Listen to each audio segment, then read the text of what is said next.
Next, we have Paul Clement, attorney for the Republican National Committee. Mr. Chief Justice, and may it please the Court, all agree that elections for federal office have to end on the day of the election specified by Congress. And all agree that you can't have an election unless you receive ballots, and there must be some deadline for ballot receipt. Nonetheless, Mississippi insists that ballots can trickle in days or even weeks after Election Day. That position is wrong as a matter of text, precedent, history, and common sense. Mississippi all but concedes that the original public meaning of election included both offering to vote and the receipt of that vote or ballot by election officials. Mr. Clement picked up on what I saw, that Mississippi's argument agrees that an election includes both voting and the receipt of the ballot by the election officials. Interestingly, he made no mention of the requirement that a choice be made on Election Day. And of course, the key distinction between voting and an election is that an election involves the combined action of voters and election officials, as this court underscored in its decision against Foster against Love. And of course, Mississippi insists that at the time these statutes were passed, ballot receipt and the casting of the ballot were so inextricably intertwined, no one would have thought of one without the other. Remember, in 1845, there was no such thing as mail-in balloting. That wouldn't start for several years.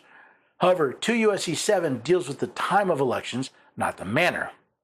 That seems to me to be a damning admission, but it also ignores the advent of field and proxy voting in the Civil War and the enormous efforts that states went to ensure that all of the ballots, whether by proxy or by field vote, were received by Election Day. In the state's view, all of those Herculean efforts were for naught or were entirely gratuitous. That's an interesting historical point. Mere years after Congress established the current election day, people started using other manners of voting, but included the requirement that ballots were received by Election Day. Now, the state's position actually works even worse as a matter of common sense. If somebody in Gulfport the day after the election asks, "Is the election over?" the common sense answer is, no, it's not. The ballots are still coming in. And if somebody asks who won, the truthful answer is, we don't know yet. The ballots are still coming in, and they may trickle in for weeks or months. And in fact, they may trickle in for weeks or months with or without a postmark in differing ways in differing states. That reality gives the lie to the idea that we have a uniform national election day. I welcome the Court's question.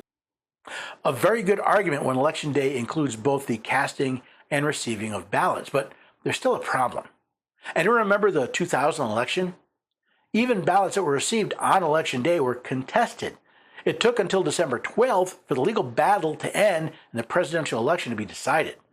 But that's not the problem in this case.